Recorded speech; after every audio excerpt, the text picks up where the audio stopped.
Hello fellow humans and welcome back to Shitcoin Fundamentals, the channel on YouTube in which we dig through the steaming pile of shitcoins to find the gold nuggets within.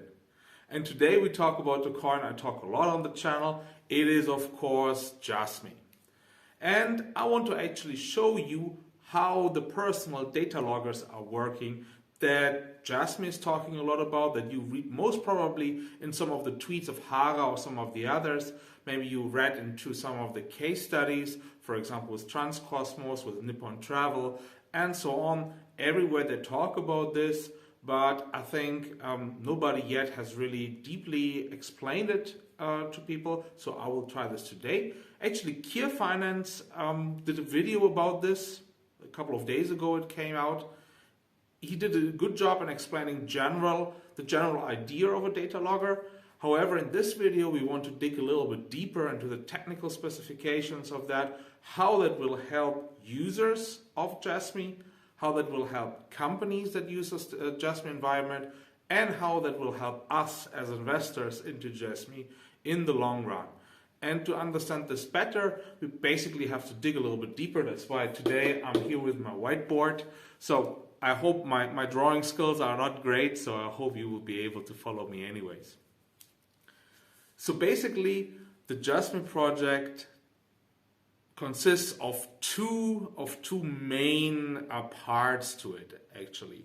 They also talk about it in the white paper. This is first of all the secure knowledge communicator, SKC, sorry for that. And this is of course the smart guardian, SC. The question is now, which of the two is a data logger? Actually, both of them are consisting of a data logger. It's actually the main application of what is running these systems are data loggers. Data lockers, of course, sorry for my pronunciation, not loggers, but lockers. And of course, both of them are using them, but both of them using them for different kind of purposes. Most of the applications that are currently ongoing or that are currently active on Jasmy, to my understanding, coming out of the SKC part, so the secure knowledge communicator. What is the secure knowledge communicator? Let's do it, and how does the data locker comes into play? So when you imagine you're some kind of user of some kind of platform, for example, let's stay by the example that also Kier made in his video. It's of course the Nippon Travel example. You're some kind of person, you go to the internet. I'll depict it like this. You go to the internet and you book some flights on some kind of web page, for example, from Nippon Travel. That means you enter some kind of personal data to them. There's of course your payment data. There is maybe you have to add some age that you have, some general information about you, your ID documents, stuff like this. But also of course information about where you travel, how often you travel there. Do you take the absolute luxury version of the travel, or the low-cost version of the travel? This is all information that is stored, of course, on their website, which they can access. However, in the case of Jasmy, that would work a little bit different.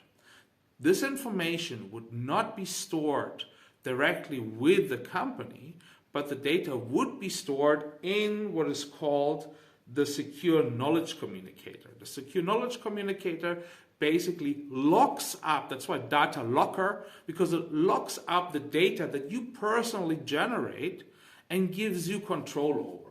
That means here we have like the data locker. The data locker, so you interact with this and you write all of your data in. So here this will be full with data strings, some of which is interesting, some of which is not interesting. This is all labeled, of course, so there's written like, okay, which are the destinations that you traveled the last 5 years to, for example. Things like this will be written into here. The interesting thing with Jasmy is now, usually, I mean, this is nothing new. This, for example, Google is doing this already, Facebook is doing this, and so on and so on. What is the new thing with Jasmy? It basically allows the user to manage that data that is in this data locker. So what is now happening? We have like here something that is called then, for example, a data lake, you could call it. And you have here a lot of these users, right? This is not just one user, this is actually a lot of users which basically give their data and they connect it to some kind of data lake. They talk also about the data lake in the white paper and also on the web page. Actually, they refer also sometimes to it as a Jasmy platform. So that already indicates that Jasmy just doesn't want to be purely a blockchain system, but also software around that.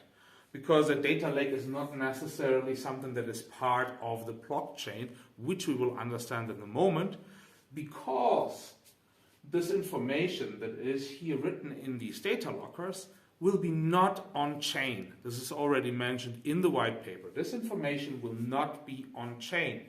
However, there will be a hash value of that data on-chain. That means you can always check if that data is correct, just by comparing the hash values to each other. Hash value is basically a number that they give, so you have like a specific string of ones and zeros in the end, right? Some kind of code encrypted of your data that is in there, and that code basically is translated into a hash which is unique to your code, and you can basically check it. So if it's not the right data, then the hashes will not line up, and then you know that this is not the right data and there's something went wrong or somebody tried to alter the data or something like this. So this basically allows you to check if the data is correct or not. The next thing is, of course, you want to control the user, the owner of the data that has the key to the data locker.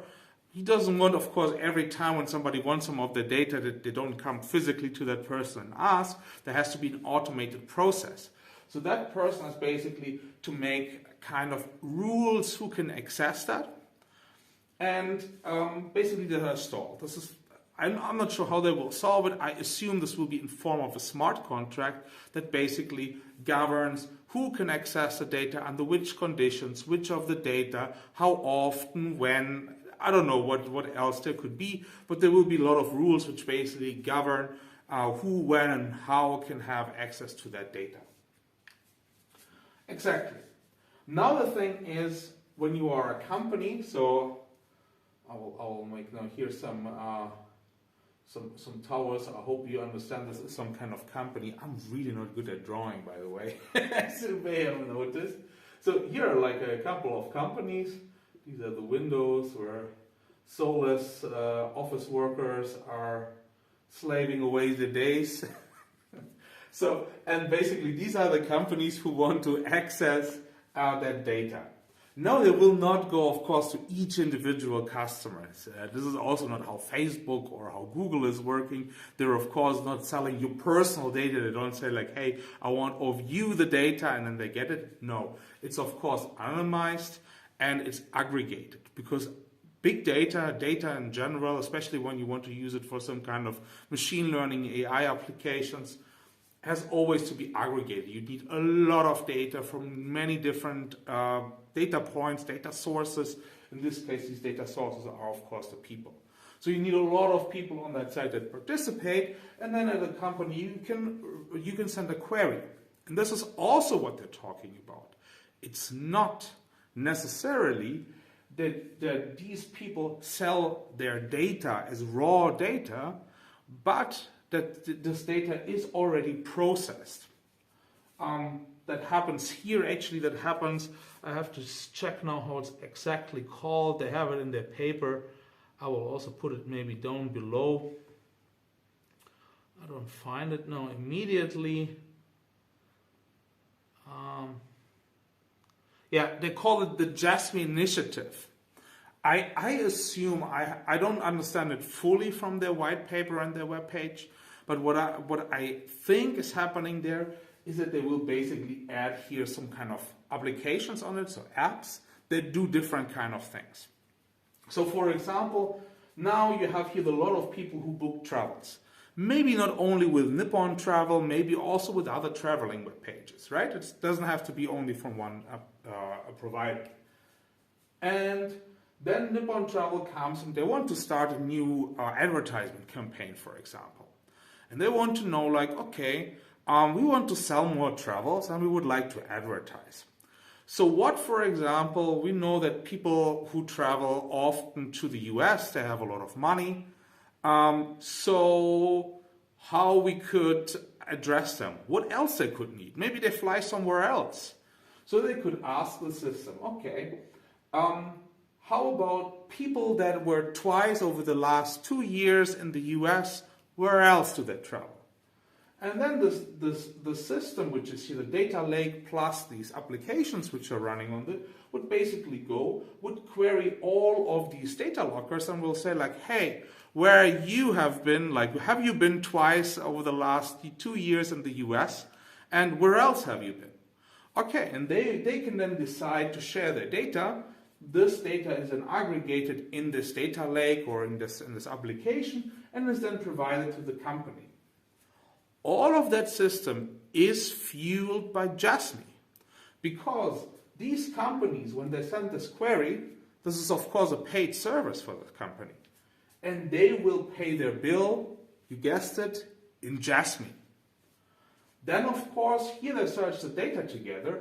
Of course, these people here, they want to also have a piece of the cake, right? Not just the Jasmy initiative or Jasmy as a company, or maybe the app providers which are running on there that might also not all provided by Jasmy, that might be also third-party apps that are running on there. They all want to have a piece of the cake, but also the users, they want to have a piece of the cake. So they are also paid in Jasmy. And that's exactly the point. Jasmy is fueling the whole system. Here was corrected that this will actually increase the circulation of Jasmy, which we see already, and that these players here, to be active in this game, have to have huge amounts of Jasmy because they have to pay that. And they will try to buy now, because if Jasmy gets widely applied, then the Jasmy price will skyrocket and will go up, and then actually the prices for them when you entered earlier into the system, now I throw half of my pen away, when you entered first on the system, for you will be much smaller. So that's why first movers have a better opportunity here. That's why companies like, for example, Nippon Travel or Transcosmos, they want to be early on in the game to later have better conditions when they buy data. Yeah, exactly. What in my opinion Key Finance get wrong is they will not subscribe to the data, but there will be constant exchange of data. That means it's not like this, he mentioned in his video, that they would basically buy a subscription from the data of that person. I think it will be more like this, like you work in with, for example, Google ads or in Facebook ads or whatever, wherever you want to do ads. You basically query their database, right? You say like, I want to have specific this category of person because I think they would like to buy my product. And this you will do here as well. And each time you query the system, it basically goes through and queries all of the data loggers and see like, who is willing to share what? Okay, they're willing to share that data that I need. Then I will take it. What do I have to pay for them? I don't know if they will have control over how much the data costs. I have no idea how this will be in the end, but this might be also an opportunity. And then basically this whole chain works continuously. So there will be not like big transactions of Jasmy later, but a ton of small transactions. That's why I also don't believe that when this is actually happening, we're not here yet. This is hopefully clear. This is currently not happening. And that will not happen with Ethereum. Because Jasmy is currently based on Ethereum, and Ethereum has way too high gas fees to run such a chain. So this was never the game plan of Jasmy, basically to run the long run on Ethereum. Also, Kier and all others have already mentioned this. I made already a while ago also a video about this, that I don't believe that, that Ethereum is the best solution for Jasmy, and that they have hired actually a person that is a specialist in building their own custom blockchain applications. If I find the video, I will link it here, so check this out as well. Yeah, so you see actually what is the value. These companies will be able to access data very efficiently, possibly already as derivatives. What I mean with this is some kind of information aggregated and already put through some kind of filters or presented to them in a usable way. This is a data derivative, basically, and they will get it presented in a nice way and have access to user data with the knowledge of the user. Because the time is over that dumb internet users are just giving their data for free and are not aware of it, right? We all understand this now. When you go to Facebook, you basically hand over all of your life to them, let them do some face recognition, train some face recognition algorithms on your friends' photos and stuff like this. All this is, of course, happening, and people start to understand that, and they want to, of course, also have a piece of the cake. If Facebook gets rich on your data, well, you should not get also at least a small portion of that and earn some money with the data that you provide. And exactly this will fuel that. And you see immediately the value. The value for the user is that they can harness the power of their data. They can sell it if they want to. They can log it up if they don't want to. They can say like, okay, this part of the data I don't want to share at all. The value for the companies is that they get the data in a very good quality, proven from which source it has come, that it's real data, that it's reliable data, and all of this can be traced through that. And of course, for Jasmy and the investors, we're here together with Jasmy at this point. We are, of course, earning from this. First of all, Jasmy and potentially app providers that will run on this later, they will, of course, earn money through transaction fees or however they will organize it. And we as investors will, of course, gain because all of these players will have to buy Jasmy. That means the Jasmy price 100% will rise. I'm pretty sure. However, I didn't do it in the beginning, I will do it now. Not financial advice, right? Always do your own research. It's your own responsibility to check your check investments before you do them.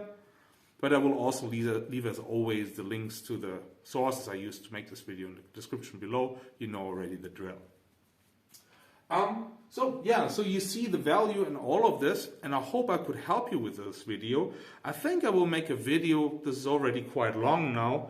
I will make another video in a while ago, maybe going a little bit more into the Guardian side, because there it actually gets very interesting, because there comes IoT into place and hardware that the user would own. So this is a little bit the side of the smart Guardian part. Today we talk mainly about SKC part of Jasmy, which I think is currently the most interesting because it's the one that is actually used currently. So I hope that was helpful for you. If it was, please leave a like to the video. Consider subscribing to the channel. And also hit the bell to be informed when new videos come up. I would be also happy if you would follow me on all of my social media channels. I'm on Twitter, Reddit, Discord, wherever. You will find it down in the description below. Comment, discuss with me if you have questions. If you like something I said, if you don't like something I said, please feel free. I'm happy to discuss with you. So, see you next time. Bye.